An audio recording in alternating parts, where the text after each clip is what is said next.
क्या हुआ जब अमरनाथ की गुफा में रात को लगाए गए सीसीटीवी कैमरे, उसके बाद जो हुआ देखकर आपका दिल दहल जाएगा।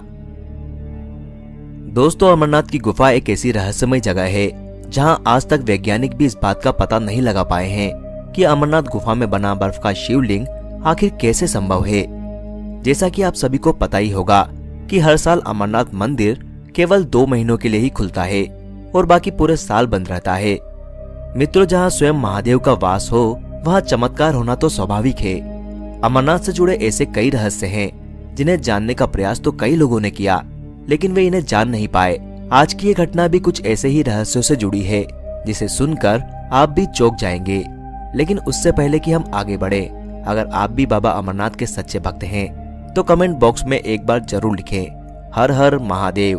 और अगर अभी तक आपने हमारे चैनल को सब्सक्राइब नहीं किया है तो चैनल को सब्सक्राइब कर घंटी के बटन को भी दबा दें। दोस्तों, जैसा कि आप सभी को पता ही है कि अमरनाथ मंदिर में अपने आप बर्फ से शिवलिंग का निर्माण होता है और इसका रहस्य आज तक कोई भी नहीं जान पाया है कि आखिर अमरनाथ में शिवलिंग बर्फ से कैसे बनता है। और ये तो स्वयं महादेव ही जानते हैं। ये महादेव की ही लीला है कि हमें अमरनाथ में बर्फ से बने शिवलिंग के दर्शन हो पाते हैं।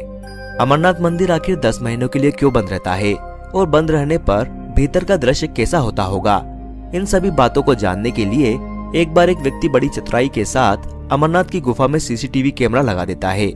उस व्यक्ति का नाम था महेश और वो जम्मू का मूल निवासी था। उसने चोरी से अमरनाथ गुफा में सीसीटीवी कैमरा तो लगा दिया था, लेकिन उसे डर था कि कहीं उसे किसी ने देख लिया तो बहुत बड़ी आफत आ जाएगी। 2 महीने अमरनाथ में भयंकर भीड़ होती है क्योंकि भक्त केवल 2 महीने यानी कि जुलाई और अगस्त में ही महादेव के दर्शन कर पाते हैं, नहीं तो उन्हें पूरे साल का इंतजार करना पड़ता है क्योंकि इसके बाद बर्फबारी की वजह से गुफा में प्रवेश बंद कर दिए जाते हैं। अभी मंदिर बंद होने में 3-4 दिन बाकी थे और देखते ही देखते मंदिर बंद होने का समय आ गया और आज आखिरी दिन था जब सभी भक्त बाबा अमरनाथ के दर्शन कर पाते। इसके बाद प्रवेश बंद हो जाने थे। दोस्तों, अगर आप अमरनाथ गए हैं तो आपने देखा होगा कि अमरनाथ मंदिर के पास कई साधु ध्यान में लिप्त होकर साधना करते रहते हैं। महेश ये सब देख ही रहा था कि उसने ध्यान दिया कि उनमें से एक साधु आखिरी दिन बाबा अमरनाथ की गुफा में चले गए। महेश बैठे बैठे इन सभी घटनाओं को होते हुए देख ही रहा था। अब मंदिर बंद करने का समय हो गया था। सभी श्रद्धालु दर्शन करके वापस लौट रहे थे, लेकिन जो साधु बाबा अमरनाथ के मंदिर में गए थे वे नहीं लौटे और मंदिर का प्रवेश बंद कर दिया गया। पहले तो महेश ने सोचा कि जाकर मंदिर के पुजारी से बात कहें, लेकिन फिर वो चुप रह गया कि यदि उसके द्वारा सीसीटीवी कैमरा लगाने की बात किसी को पता चल गई तो उसके साथ अनर्थ हो सकता है।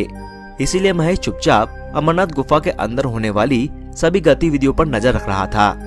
मंदिर में प्रवेश बंद होने के करीबन 6 दिन के बाद महेश ने जब साधु को सीसीटीवी कैमरे में देखा तो साधु महादेव की शिवलिंग के पास बैठकर ध्यान कर रहे थे। उन्हें लगातार ध्यान में सदे तकरीबन 1 हफ्ते के बाद महेश ने गौर किया कि साधु जो कि ध्यान की मुद्रा में लिप्त थे उनका शरीर धीरे धीरे कम होता जा रहा है। महेश ने सोचा कि कुछ नहीं खाने पीने के कारण साधु कमजोर होते जा रहे हैं और इसीलिए शायद उनका शरीर कम नजर आ रहा है। कुछ महीनों तक यही दृश्य नजर आया। फिर तकरीबन 3 महीने के बाद महेश ने गौर किया कि ध्यान मुद्रा में बैठे साधु बाबा के पैर अचानक गायब हो चुके हैं और उन्हें देखकर लग रहा है कि वे हवा में बैठे हुए हैं। महेश इस दृश्य को देखकर चौंक गया। उसके समझ के बाहर था कि आखिर ये कैसे संभव है कि एक साधु जो कि ध्यान मुद्रा में लिप्त है उनके पैर कैसे गायब हो सकते हैं।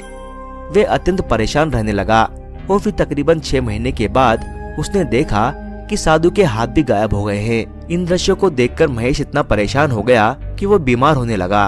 देखते ही देखते 1 साल पूरा होने वाला था और तकरीबन 10 दिनों के बाद अमरनाथ का मंदिर फिर से खुलने वाला था। उस वक्त महेश ने गौर किया कि जो साधु बाबा पिछले 1 साल से ध्यान मुद्रा में थे वे धीरे धीरे करके गायब हो गए हैं। हैरान परेशान होकर महेश मंदिर के पुजारी के पास गया और उन्हें सभी बातें सच सच बताई। पुजारी ने महेश को बताया कि वे साधु कोई आम साधु नहीं हैं, वे इस धरती पर महादेव के रूप में हैं और वे महादेव के ध्यान में इतने अधिक लिप्त हो चुके हैं और सिद्ध अवस्था में पहुंच चुके हैं जहाँ इनका मनुष्य जीवन से कोई भी वास्ता नहीं रह जाता। उन्होंने कहा कि जैसे पानी की बूंद जब समुद्र में गिरती है तो समुद्र का ही रूप हो जाती है, फिर वो बूंद नहीं रहती। उसी तरह जब भक्त भगवान की भक्ति में इतना अधिक डूब जाता है कि उसे कुछ होश नहीं होता, तब भक्त और भगवान दोनों एक हो जाते हैं। फिर उसमें और ईश्वर में कोई फर्क नहीं रह जाता।